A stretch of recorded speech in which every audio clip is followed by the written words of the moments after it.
মাননীয় স্পিকার, আপনাকে ধন্যবাদ।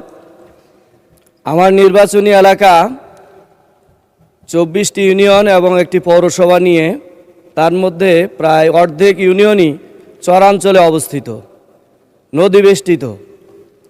আমি মাননীয় মন্ত্রীর কাছে জানতে চাই যে আমার চর এলাকার কৃষকদের তাদের কৃষিকাজ সুষ্ঠুভাবে করার জন্য বর্তমান সরকারের গৃহীত কোনো পরিকল্পনা আছে কিনা, এবং তাদের ঋণদানের ক্ষেত্রেও কোনো পরিকল্পনা আছে কিনা, এটা আমি জানতে চাই।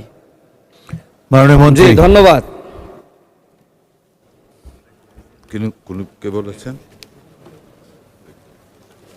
এটা কি শেরপুরের ছিল বক্তব্য? শেরপুর।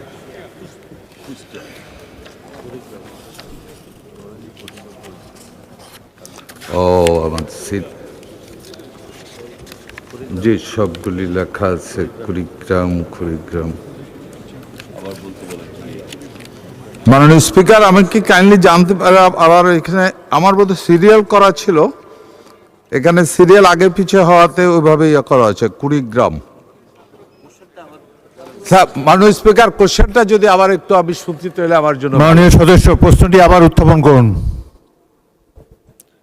যে আমার প্রশ্ন হলো যে আমার নির্বাচনী এলাকার কুড়িগ্রাম, নাগেশ্বরী এবং ভুরুঙ্গামারী উপজেলার 24টি ইউনিয়ন এবং একটি পৌরসভার মধ্যে প্রায় অর্ধেক নদী বহুল এবং নদী বেষ্টিত। এই আমার চরাঞ্চলের কৃষকদের তাদের কৃষিকাজ সুবিধার জন্য সহজ শর্তে ঋণদান অথবা কৃষি উপকরণ বিতরণ অথবা তাদের সেচ ব্যবস্থার উন্নয়ন সহ, এক কথাই হলো কৃষি তারা যাতে সহজে করতে পারে, কৃষিকাজ সেখান থেকে যাতে তারা ফসল উৎপন্ন করতে পারে দরিদ্র কৃষক, এই ব্যাপারে সরকারের কোনো পদক্ষেপ আছে কিনা, থাকলে সেটা কি ধরনের, এটা আমি জানতে চাচ্ছি। মাননীয় মন্ত্রী, কৃষি ঋণ দেবেন কিনা, কৃষি উপকরণ সরবরাহ করবেন কিনা? উত্তর। ধন্যবাদ মাননীয় স্পিকার। অ্যাকচুয়ালি কুড়িগ্রামের আরেকটা প্রশ্ন ছিল এই সংক্রান্ত, ওইটার আমার কাছে লিখিত জবাব ছিল।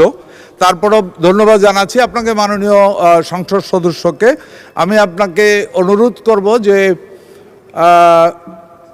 অ্যাকচুয়ালি যে আমাকে যদি একটা নোটিশ দেওয়া হয় এই ব্যাপারে, তাহলে আমি জেনে এক ডিউ লেটার দেন, আমি স্পেসিফিক্যালি আপনাদেরকে লিখিতভাবে আমি জানাবো যে কি কি করা হচ্ছে এই মুহূর্তে এবং আগামী দিনে কি কি করা হবে।